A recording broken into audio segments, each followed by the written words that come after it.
Whoa, big bass. Oh, and he spit it, of course. There it goes. Take a look at that monster right there. There you go. There's a nice one. So there's good old-fashioned spinnerbait, and what I'm doing here is I just want to give myself just a little bit of an edge. So here's my trailer here.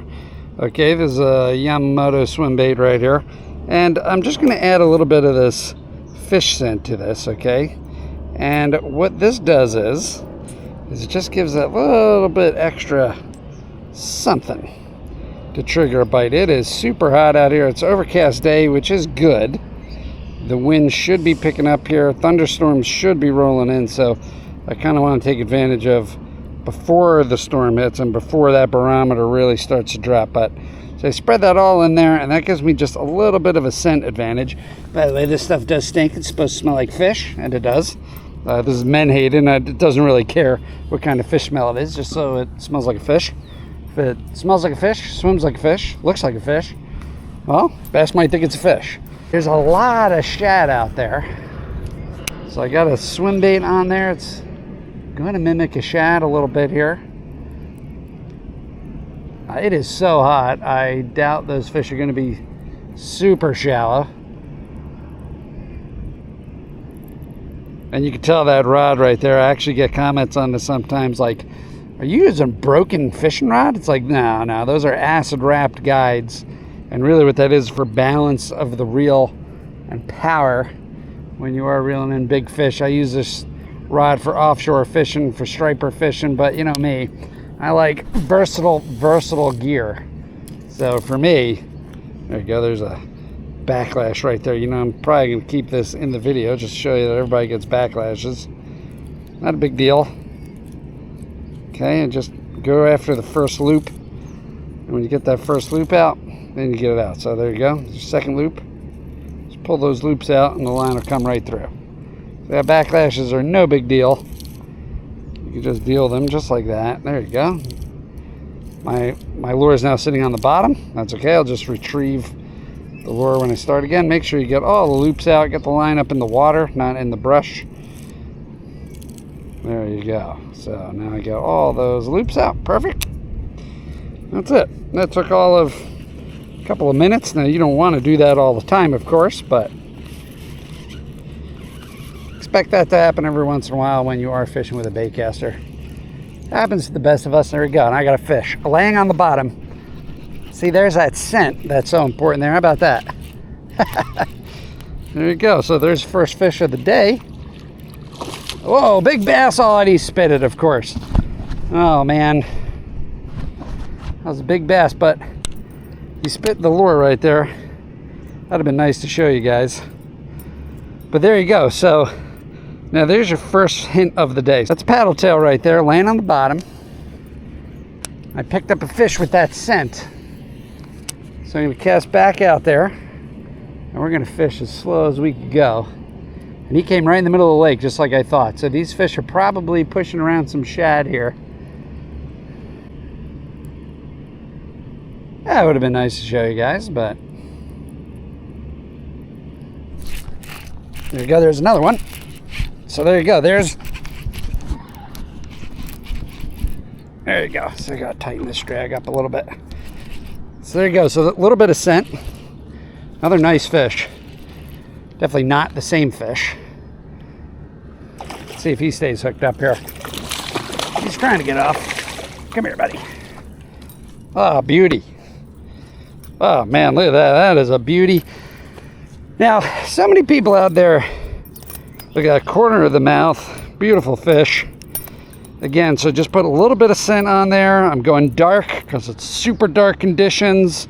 I fished that. I took a hint off of a backlash right there and just fished that as slow as I could.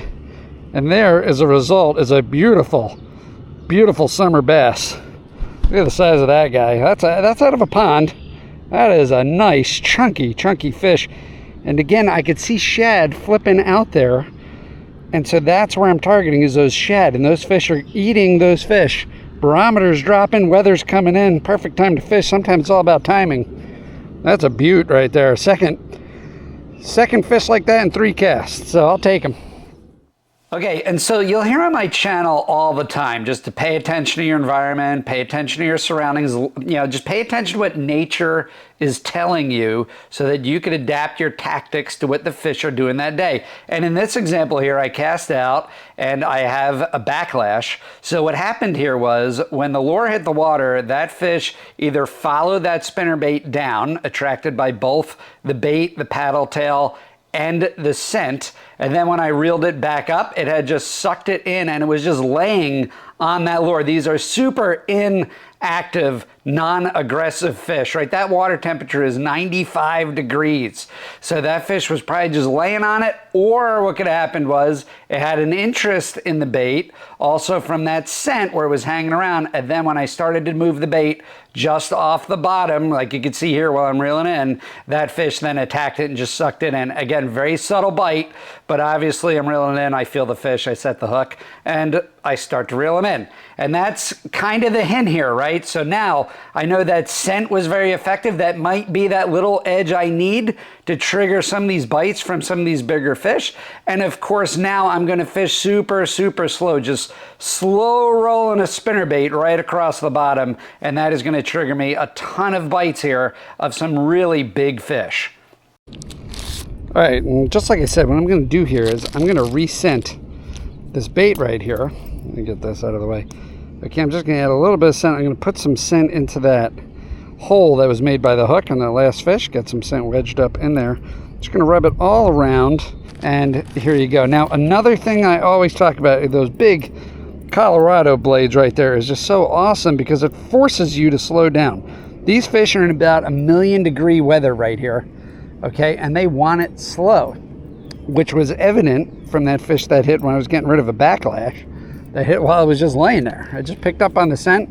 Again, this looks like a fish, right? Forget the blades involved here. Just look at that. That looks like a fish. Got a paddle tail like a fish. It smells like a fish. It's dark.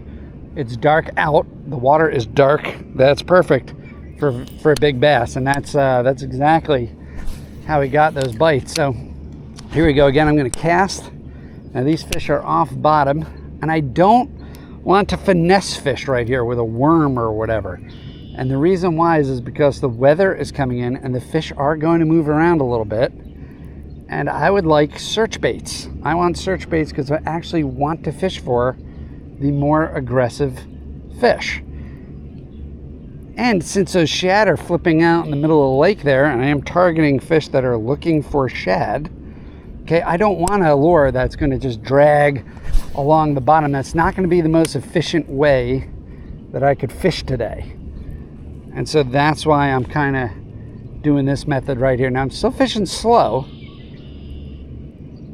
but I'm covering water. And that's the key here.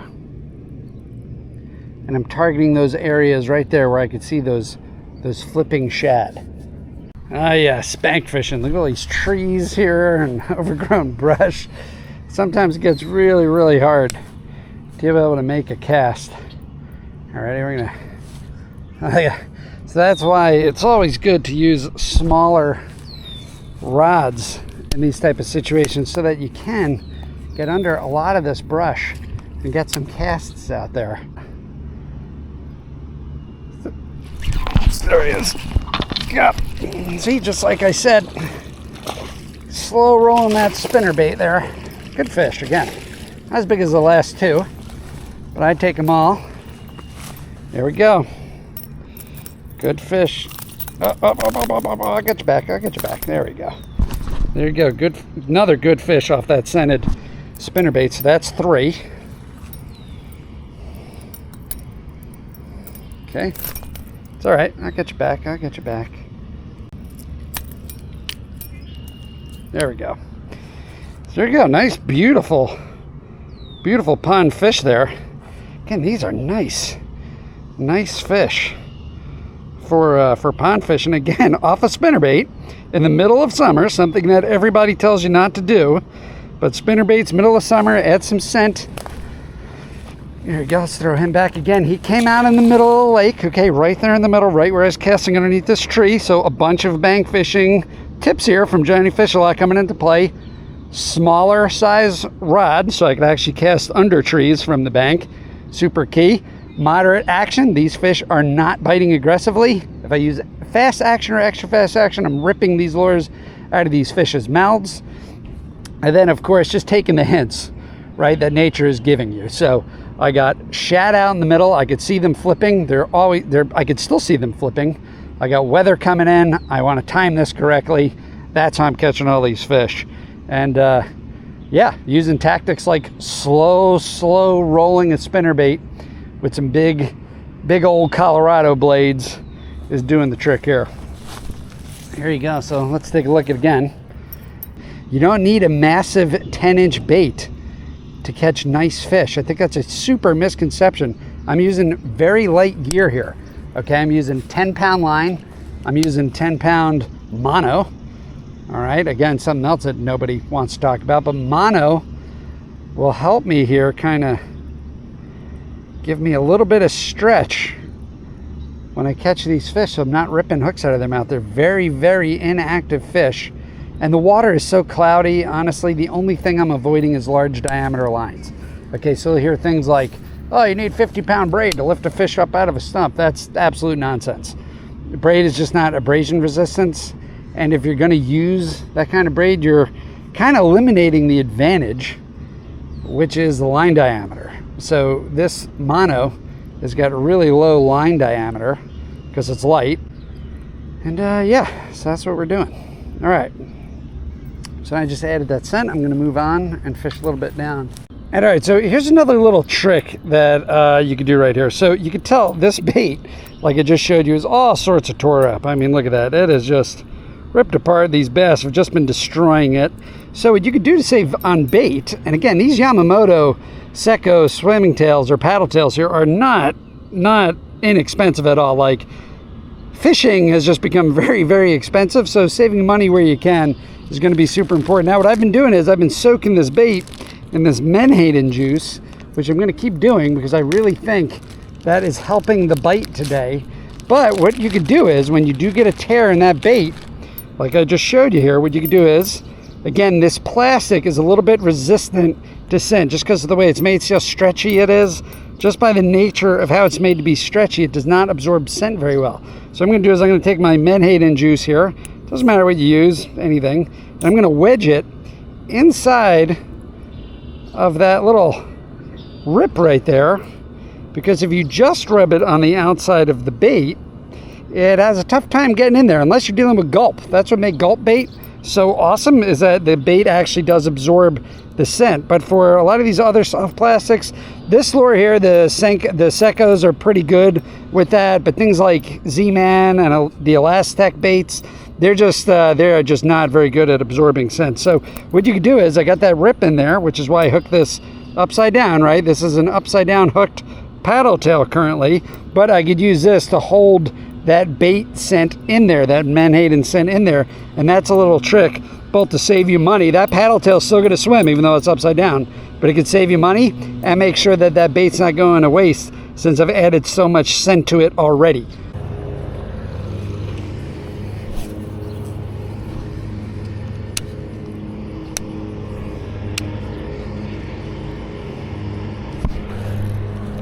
There you go. There's a nice one. Again, as far out.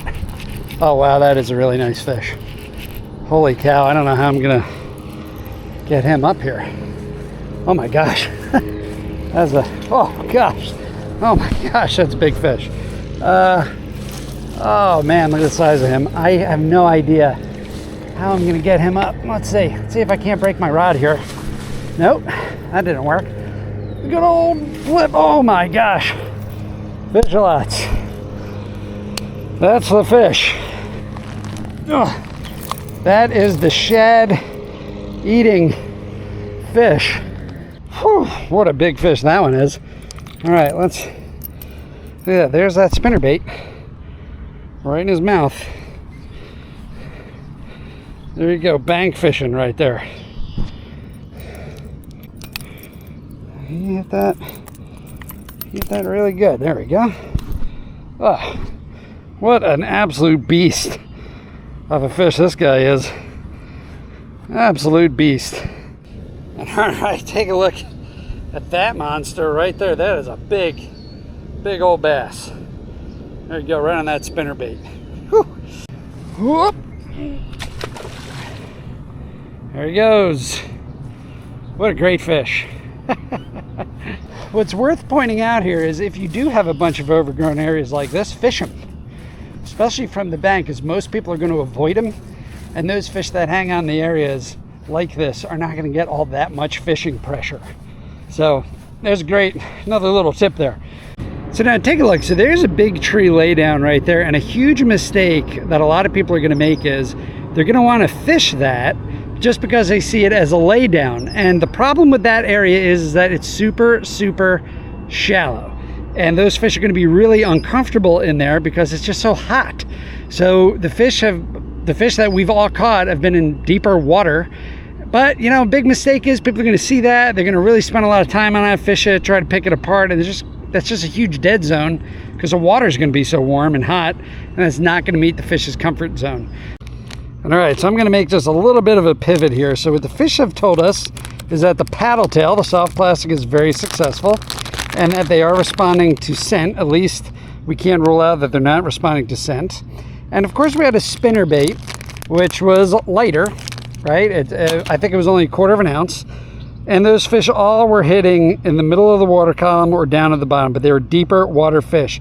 So why not use a paddle tail that's going to get a little bit deeper, easier.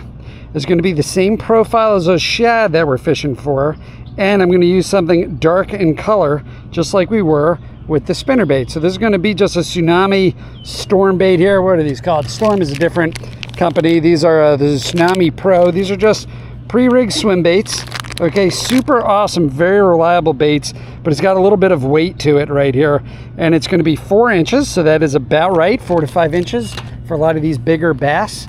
And that is really what those shad are feeding on as well. Or I'm sorry, what those bass are feeding on is those 4 to 5 inch shad. So why not give them what they want, and why not target that strike zone a little bit easier than the spinnerbait? So I'm going to tie on one of these, and we're going to see if that makes a difference, just getting down quicker to those fish. And maybe that spinnerbait, that slow descent of the spinnerbait, is what triggered bites. So we're going to stick with that as well.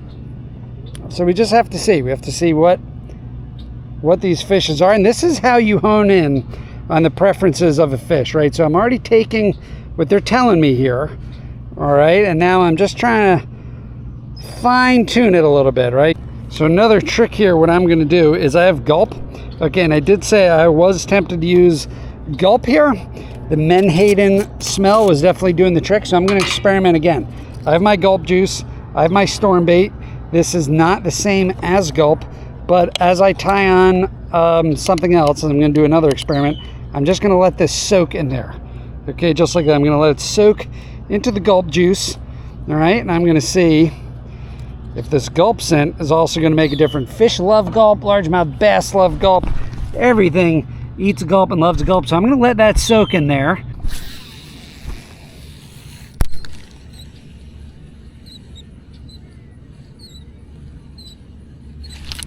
There it goes.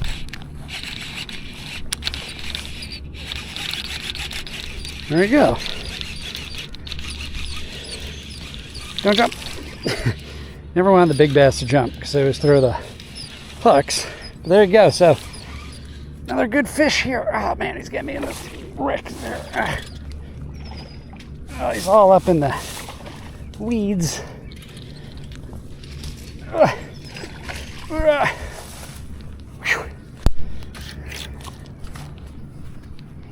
Okay.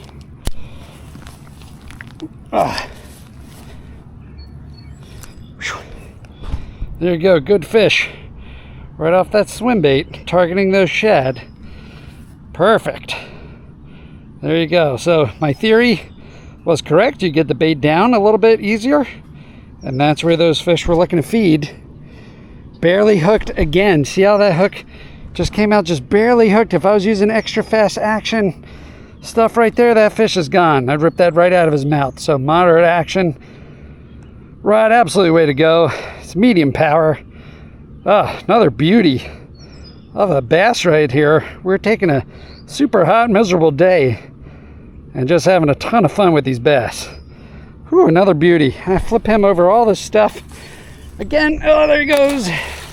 And so now these are just some of the tactics that you could use to catch some really big fish, even in the dog days of summer when fish are really, really inactive. However, there are times where you can just time your trip to when you have these windows of very active, large feeding fish. And if you want to check out how these search baits and these search tactics can really help you in those time periods where the barometer drops and those fish become active, go ahead and click on this video right here, where I get into even further tips on how to maximize your time out on the water and catch some of these really, really big fish. All right, fish lads, thanks for tuning in. I'll see you out there on the water.